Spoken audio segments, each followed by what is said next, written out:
नमस्कार। संसद के मानसून सत्र से एक बहुत बड़ी खबर आ रही है।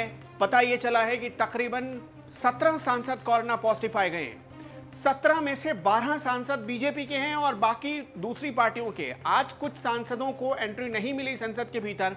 उनके नाम मैं पढ़कर आपको बता देता हूं और कौन कौन से सांसद कोरोना पॉजिटिव पाए गए हैं उनके नाम भी मैं आपको समझा देता हूं। सबसे पहले मीनाक्षी लेखी जो कि दिल्ली से सांसद हैं, हनुमान बेनीवाल नागौर राजस्थान से सांसद हैं और यहां तक कि प्रताप राव जाधव बुल्ढाना महाराष्ट्र से सांसद हैं, जनार्दन सिंह सिग्रीवाल महाराजगंज बिहार से सांसद हैं, गोदेती माधवी आरकू आंध्र प्रदेश से सांसद हैं, उन्हें भी आज एंट्री नहीं मिली। इसके अलावा अनंत कुमार हेगड़े और परवेश साहिब सिंह जो कि साहिब सिंह वर्मा के बेटे हैं, उन्हें भी एंट्री नहीं मिली है कोरोना की वजह से। तकरीबन 2 ऐसे सांसद हैं जो कि वाईएसआर कांग्रेस से हैं, उन्हें एंट्री नहीं मिली। कुछ दूसरी पार्टियों के भी सांसद, अभी पूरी लिस्ट आनी बाकी है। लेकिन ये बहुत बड़ी बात है क्योंकि वैसे ही बहुत एहतियात के साथ मानसून सत्र की शुरुआत हुई। आपको भी पता है कि 2 पाली में, एक पाली में पहले लोकसभा फिर राज्यसभा की बैठकें होंगी और बहुत छोटा सत्र रखा गया है। तकरीबन 1 हफ्ते का ये पूरा सत्र है।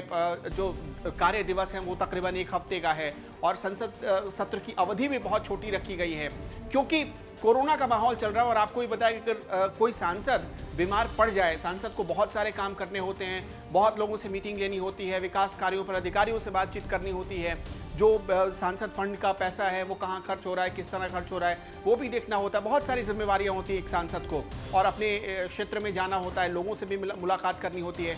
तो एक सांसद के कोरोना पॉजिटिव होने का मतलब है कि बहुत बड़ा नुकसान। इस वजह से तमाम सांसदों को सत्र शुरू होने से पहले तमाम सांसदों की एक बार जांच हुई थी जिसमें से तकरीबन 17 सांसद पॉजिटिव पाए गए। अब सोचिए, जब सांसद बहुत एहतियात के साथ रह रहा है तब वो पॉजिटिव हो जा रहा है। अगर आप फिर भी कोरोना को बहुत हल्के में ले रहे हैं तो आपके लिए एक बहुत बड़ी चेतावनी है, एक अलार्म है आपके लिए कि सावधान रहिए, सतर्क रहिए, क्योंकि यही एकमात्र बचाव का रास्ता है। कोई वैक्सीन नहीं आई कोरोना की, सब जानते हैं।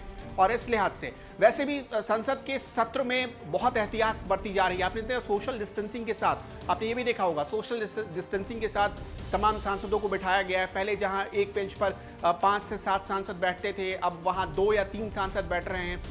2 गज की दूरी का पूरा ख्याल रखा गया है। तमाम जो सांसद बोलने वाले हैं, जिनका नंबर आएगा बोलने के लिए, जिन्होंने पहले से कुछ क्वेश्चन डाल रखे हैं या पहले से जिनको बोलने के लिए कहा गया है, आपने देखा उनके सामने एक फ्रेम तैयार की गई है।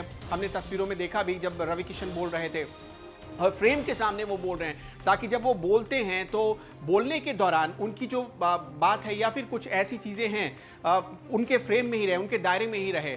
इस वजह से जो एहतियात बरती जा रही है, जो प्रोटेक्शन दी गई है उन्हें, ये तमाम चीज़ें बरती इसलिए जा रही हैं ताकि संसद के सत्र को जितने भी दिन के लिए, घंटे के लिए हैं, उसे सुचारू रूप से चलाया जा सके और कम से कम सरकार विकास के कार्यों की ओर फोकस कर सके, क्योंकि बहुत ज़रूरी है। कोरोना के माहौल में वैसे ही आपने देखा कि अर्थव्यवस्था को नुकसान पहुंचा, उद्योग धंधों को नुकसान पहुंचा है, बहुत सारी चीज़ें रुक गई हैं। तो इस मानसून सत्र पर सबकी नज़र, बहुत सारे बिल पास होने हैं तो सबकी नज़र थी।